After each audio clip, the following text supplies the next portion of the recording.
Since you all seem to love the first two videos where I created a bunch of Spartan builds based on your ideas, we are back with part 3, where I took some inspiration from people over on Twitter, Discord, and even a couple in the YouTube comments, to create a wide range of Spartan builds based on your ideas, to prevent the buyer's remorse from the absurd amount I've spent on this game. Because at the end of the day, if I can create a piece of content that you all enjoy, then I think spending the money was worth it. Anyway, without wasting any more of your time, let's jump straight in.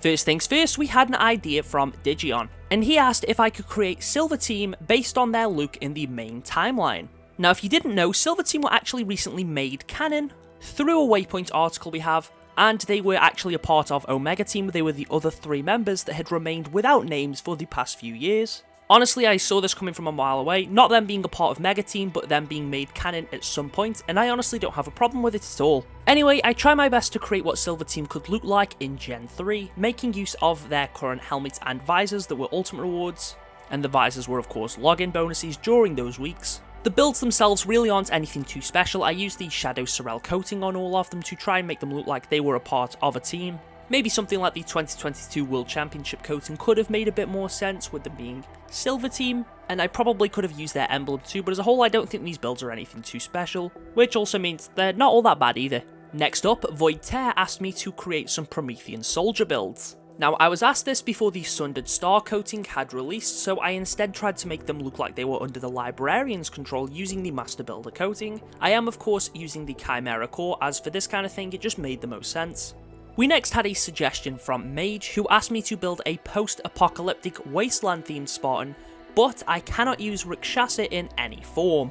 That requirement wasn't going to stop me, so I first of all used the Mark 5B core with the scarf attachment, and I know I use that for a lot of these builds, but it works so well for so many of these ideas. And the idea was to create a build that looked resourceful, but also quite covert. I used the Sundown Smile coating with the Mark 6 hazmat helmet. He's also got various bits of armour that do contain ammo or pouches, and overall I thought this was a pretty cool build.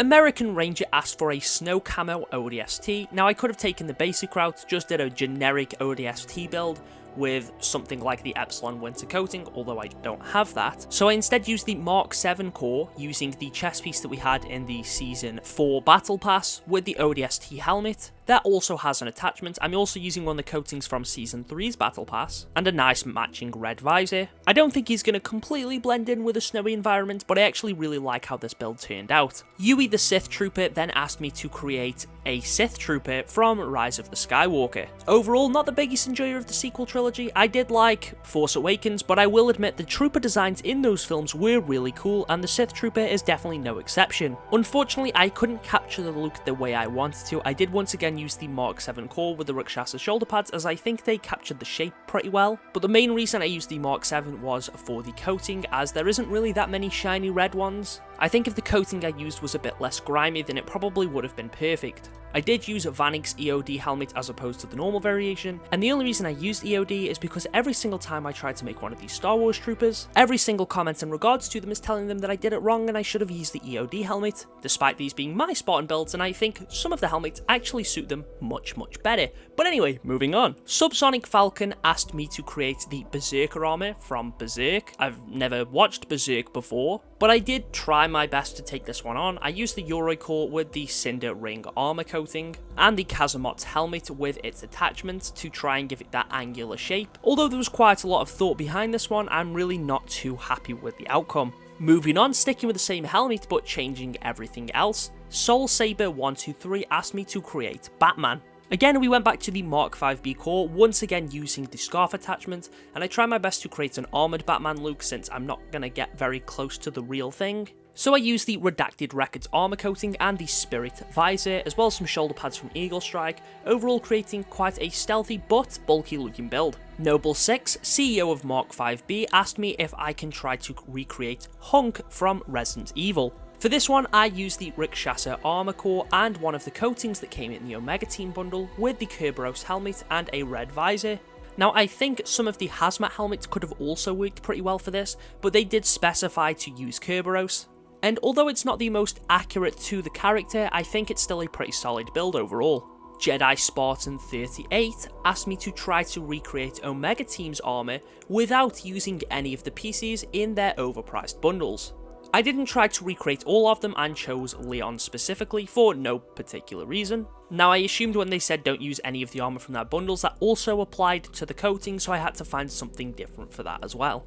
Overall, this build's okay. I'm honestly not that fond of it, but I think it got relatively close. To be fair, I think the only parts of this build that were actually paid for were the chest attachment and the coating. Everything else was either free or within a battle pass. So if for some reason you do want to try and steal that look, it shouldn't be too difficult. Anyway, Mr. Kevster then asked me to create a banished Spartan. I had a few people ask me why I didn't use Rakshasa for this one, and that's because it would be too easy. Everybody already knows that Rakshasa has some banished armor pieces, and occasionally I like to try and think outside of the box. That being said, there is still a few Rakshasa pieces present here, like the Locust helmet and that one shoulder attachment that has the pipes and wires. We're using the Mark IV core with the Sundown Smile armor coating. I use the Mark IV to try and give it quite a bulky frame, like most of the Banished tend to, more so specifically obviously the Brutes and Elites. But I thought this Spartan build turned out quite devious, and I'm honestly pretty happy with how it looks. Sir Apollo then asked me to create Ghost from Call of Duty, but I'm not allowed to use Emil's EVA helmet. So for this one, I did use the Rakshasa core, as I think it is overall the best for these more tactical looking builds, and I also used the War Master helmet with the Spirit visor.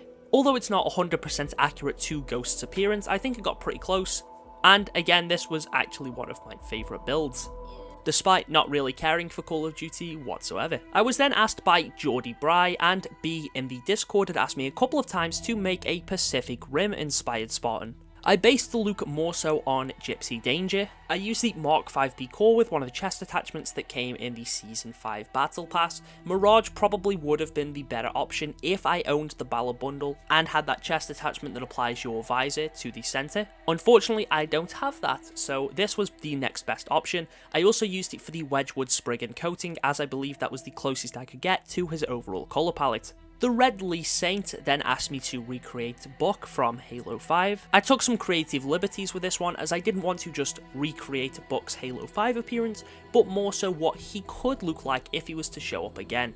Now, I did use the Rakshasa shoulder pads again for this build because they are some of my favourites and I think they work really well for most of these builds. I used the Mark 7 core with the Firefall helmet, as that is more accurate to his Halo 5 version of the helmet, and I did use the ODST Brush Tread Disruptive coating.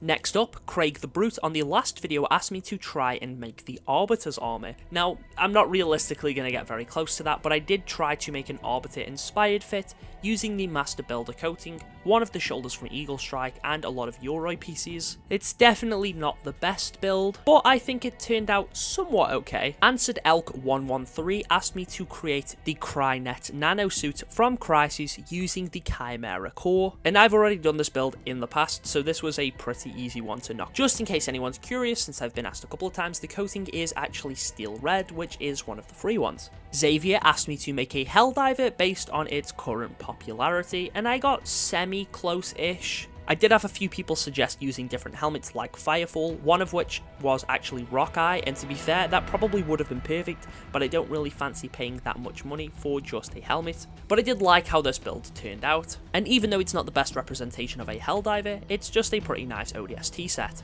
I am considering either making a Helldivers video or streaming the game, so if that's something you'd be interested in, let me know down below. Our Cynical in the Discord asked me to create a cool looking Mark V Zeta build, so we've got a bit of Mark V-Z on the Mark V-B. And again, this is one of my favourite builds from this video. I had a lot of fun with this one because personally I think the Mark V Zeta is one of the best looking helmets in the game, and I think the armour composition here fit together really well. Penthos then asked me for a cyberpunk styled Spartan, but not based on the game, just a general cyberpunk aesthetic, so once again used the Chimera core with the Neon Superfly armor coating. Overall, this build didn't turn out the best, so let's move on. Jumby Thick then asked me to build the Gundam Build Network guard frame from the Gundam Build Fighters series. And since I've started collecting a few of the Gundam sets myself, I definitely wanted to take a crack at this one. The base Mirage helmet seemed like the best overall fit for this, as it captured the same general shape, and I also made sure to use prosthetic hands.